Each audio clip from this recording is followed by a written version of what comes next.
යාළුවනි කොහොමද ඉතින් ඔයාලට මේ මම ඉන්නේ කුවේට් එකේ මට උණු අකර තැබ්බි කුවේට් එකේ භාගයක් දැනට දන්නවා මේ ඉතින් වෙනත් රටවල් වල ඉන්න අයත් දන්නවා සමහරව අක්කේ ඔයා කොහෙද කියලා අහලා තියෙනවා මම ඉන්නේ කුවේට් එකේ නමුත් මට වෙච්ච අසාධාරණ වලට මාසේ පඩියකුත් නැතුව ඒක ඒජන්සියෙන් ගත්තා.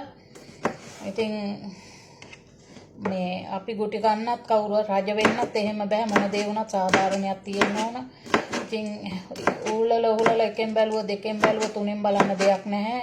මහා පාරට වැටෙන තත්ත්වෙට වැටුණා මෙච්චර මට එහෙම වුණේ නැහැ. මේ ඉතින් දැනට මම ඉන්න තැනක් කියන්න බෑ. මොකද දැන් ඉන්න තත්ත්වය අනුව කට්ටිය දන්නවා, සමහරු දන්නේ නැහැ. ඉතින් මම ඉන්නේ කුවේට් එකේ. නමුත් ගෙදරක පාස්පෝර්ට් එකාමයක් මොකුත් නැතුව මම වැඩ කරන්නේ. මොකද මට වෙච්ච අසාධාරණ නිසා මට උහුලල ඉවසීමේ සීමාවක් තියෙනවා. ඉවසන්න බැරි වෙනකොට ඉතින් කොහෙන් කෙලවර වේද කියන්න දන්නේ නැහැ. ඉතින් ඒ දේ වුණා මට. මගේ ජීවිතේ රැකගෙන දැන් මගේ දියණියක් ඉන්නවා මට ලංකාවේ. ඒක මගේ වස්තුවක්. මට සලකන එක නොසලකන එක වෙනම දෙයක්. මං අම්බ කරලා මම තනියෙන් කන්නේ නැහැ. මගේ දරුවා හෝ මගේ සාම්පුරුෂයා සමග තමයි ජීවත් වෙන්නේ. ඉතින් නැති බැරි කම නිසා තමයි රටාවේ මේ ඉතින් මිනිසයාට තමයි හරියන්නේ වරදින්නෙත් ඔක්කොම ඒව තමන්ගේ දෛවය අනුව පවේ පිනේ හැටියට තමා හැමදේම මොනව කරන්නේ ඉතින් ඉතින් මට ඒජන්සියේ මම පොත බාර දුන්නු මගේ නංගි දෙන්න ගිහිල්ලා පොත බාර දුන්නේ මේ එයා ඩුබයි ගියා මම කුවේට් එව්වා අවසානෙට මම දුන්නේ පාස්පෝර්ට් දෙකම සබ් කෙනෙක් මාර්ගෙන් සබ් කියලා තිබුණා මට මම පැන්නනේ ගෙදරින් දාපු ගෙදරින් පැන්නා එක ගෙදරක් නෙමෙයි දෙවෙනි ගෙදර නෙමෙයි තුන්වෙනි ගෙදර උහුලන්න බැරි තැන මම හම්බ කරන්න ආපු මම අසරණ ආටෝවක් හම්බ කරලා දෙන්න වැඩක් නැහැ නේ මම පැන්නා ඉතින් පැනලා දැන් එළියේ වැඩ කරනවා කියන්නේ මිනිහෙක් තියන් ඉන්නවා කියලා තමයි එයා කියලා තියෙන්නේ මට ඇති මිනිහෙක් නැහැ මට කැහිල්ල තියෙනවා නම් මට මේ අරෝ ගන්න ඕනේ නැහැ ඒක ලංකාවේදීම කරගන්න පුළුවන් මට මහත්තයට කියලා මට කිසිම කැහිල්ලක් නැහැ සල්ලි හොයන්න ආවේ දුප්පත්කම නිසා කැහිල්ල මේට අරෝ ගන්න ආවේ නැහැ රට මේ මට සෑහෙන අපහාස කරලා මට දැනලා තියෙනවා මම මෙහෙම හිටියට මට මාගේ පාළුව අරින්න මම පාළුව මකන්න මම ලයිව් එකට එනවා මම වීඩියෝස් දමනවා ඒ ඇරෙන්න මම මේ මිනිස්සු එක්ක මගේ විනෝදයට උඩ පනින්න මම කුගෙට ඇවිල්ලා නැහැ වෙන රටකවත් එහෙම ගිහිල්ලා උඩ පැනලා නැහැ ඒක නිසා මම කියන්නේ මේ තවත් ඉන්න අයට කුවේට් එකේ හෝ වෙනත් රටක ඉන්නවා නම් ඔයාලා මෙන්න මේ කුවේට් රටේ ඉන්න සෑහෙන ජාවාරම්කාරයෝ එළියේ වැඩ කරන අය. මොකද මම දන්න කියන නිසා මම බය නැහැ ඕනම දෙයකට එඩිටරව කතා කරනවා මේ කුවේට් එකේ ඉන්නවා ජාවාරම්කාරයෝ. මේ ගෙවල් වල වැඩට ගියාම ඒ ඉන්න ගෘහ සේවිකාවොත් අරගෙනමයි උන් පනින්නේ. උන් ඇගේ නම්බරේ අරගෙන උඹට මම හොඳ තැනක් හොයලා දෙන්නම්. ඔතන හොඳ නැත්තම් වරින් මං කතා කරන්නම් උඹ මේ විදියට වරෙන් කියලා එහෙම කියනවා. කියලා පන්න ගන්නවා. පන්නලා අරගෙන ඔයාට හොඳ ගෙයක් හොයලා දෙන්න. ඔයා වැඩ කරන්න. මෙච්චර ගාණයි ගාණ.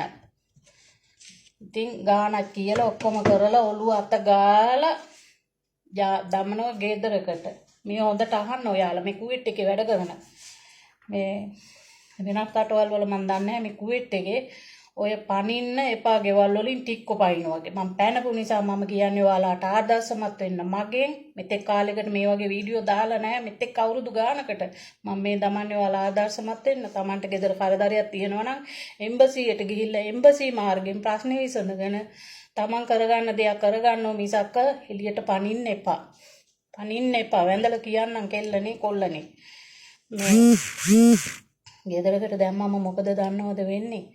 දන්නවද මොකද වෙන්නේ කියලා ජාවාරම්කාරයන්ට ආවුනාම අරගෙන ගෙනිහිල්ලා ගෙවල් වලට දාලා ඔයා වැඩ කරන් ඉන්නකෝ ඊට පස්සේ මාසේ ඉතින් මැඩම්ලා එක්කනේ කතා කරන්නේ බොතාල එක. එයාට වැඩ කරන්න අරින්න මාසේ පඩිය ඔයාලා දාන ලින්ක් එකට දාන කෙනා කියන්නේ ඔයා දාන ලින්ක් එකට දාන කෙනාට ලින්ක් එකට වැඩ කරන කෙනාගේ පඩිය වැඩ කරන කෙනාගේ අතට නෙවෙයි දාන කෙනාගේ ලින්ක් එකට.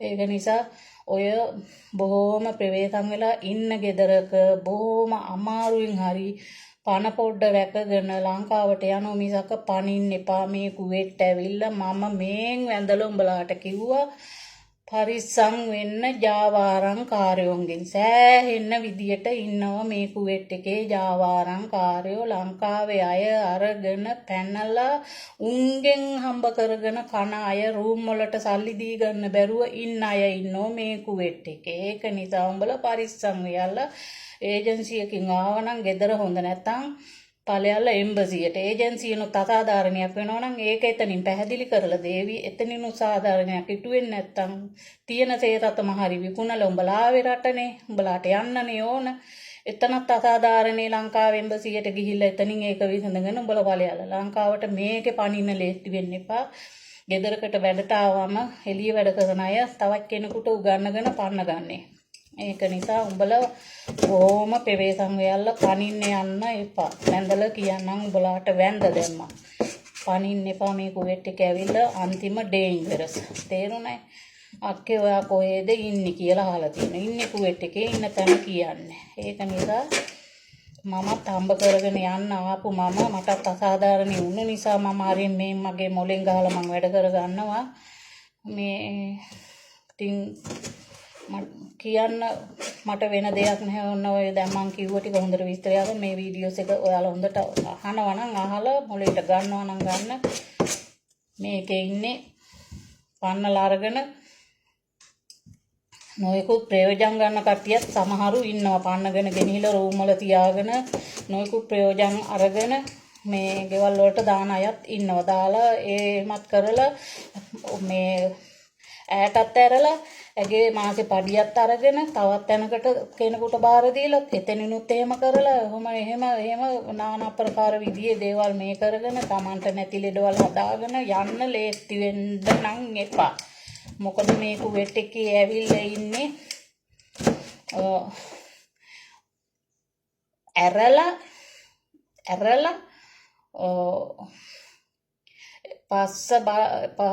ඊට පස්සේ අම්මට හිකඩු ගියක් කමන්නේ කියලා අතෑරලා දාලා අනිත් පැත්තට ගරහන උඹ බේමයි යහමයි කියන කට්ටිය මේකේ ඉන්නවා නැතුව නෙවෙයි තියෙනවා නම් බඩුවක් මුට්ටුවක් රූම් එකේ ඒකත් අර ගන්නවා ඒවත් අර ගන්නවා එහෙම කට්ටිය ඉන්නේ මේකේ බඩු මුට්ටු හම්බ කරගෙන අවසානෙට වැඩ කරලා සමහරුන්ට බඩු මුට්ටු හම්බ කරලා ඉවරුණාට පස්සේ ලංකාවට යන්න ඕන් මේන් කියලා අල්ලලා දෙන පොලිසියට එතකොට අර බඩු ටිකට මොකද වෙන්නේ රූම් එක එකාට හෙන chance එක දානෝ කාගෝ බඩු ටික අරගෙන දානෝ කාගෝ අර යා ලංකාවට ගිහිල්ලා ජේල් වල läගලා ඉඳලා පිංගල් තියලා අර බඩු ටික කාටේ අයිති වෙන්නේ මේ මොලේ පාවිච්චි කරලා මේකේ ඉන්න ඕන පනින්න එපා මෙන්න වැඳ දෙවෙනි සැරේ කියන මේ කුවේට් එකේ ඇවිල්ලා පයින් එපා කිසි කෙනෙක් යනවා නම් තීරණ ගනින්න එම්බසි මාර්ගෙන් අපිට ඒක තමයි තියෙන්නේ අපිට තියෙන සරණ එතන තමයි තියෙන්නේ වෙනාන් සරණක් නැත ඒක නිසා බොහොම ප්‍රවේශම් වෙලා මොන ප්‍රශ්න තිබුණත් එතනින් කතා කරගෙන ලංකාවේ එම්බසි එකට ගිහිල්ලා Tamanට ප්‍රශ්න තියෙනවා නම් ඒ විසඳ ගනින්න පයින් එපා කුවේට් එකේ ඇවිල්ලා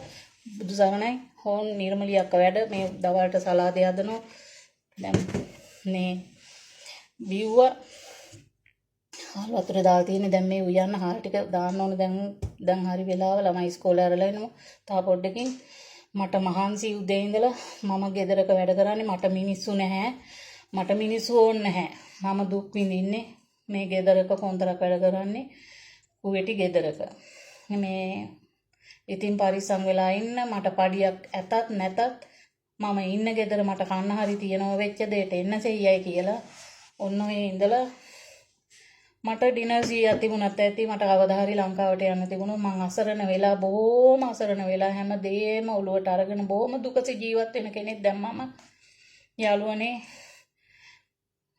බුදුන්ගේ සරණක් මිසක්ක වෙන සරණක් නැත අල්ලා දෙවියන්ගේ රටේ මං කොයි ජාමෙත් ප්‍රාර්ථනා කරන්නේ මට කිසිම දුකක් කරදරයක් වෙන්න එපා උඩේ ඉන්න අල්ලා දෙවියෝ මාව ආරක්ෂා කරගන්න ඕන මං අඬලා කියන්නේ උඹලා පටින්න එපා කුවෙට ඇවිල්ලා ඉඳපල්ල කොහොම හරි ප්‍රශ්න විසඳගෙන ඵලයල එච්චරයි යන්නේ ඉන්නේ මං ගියා. බයි.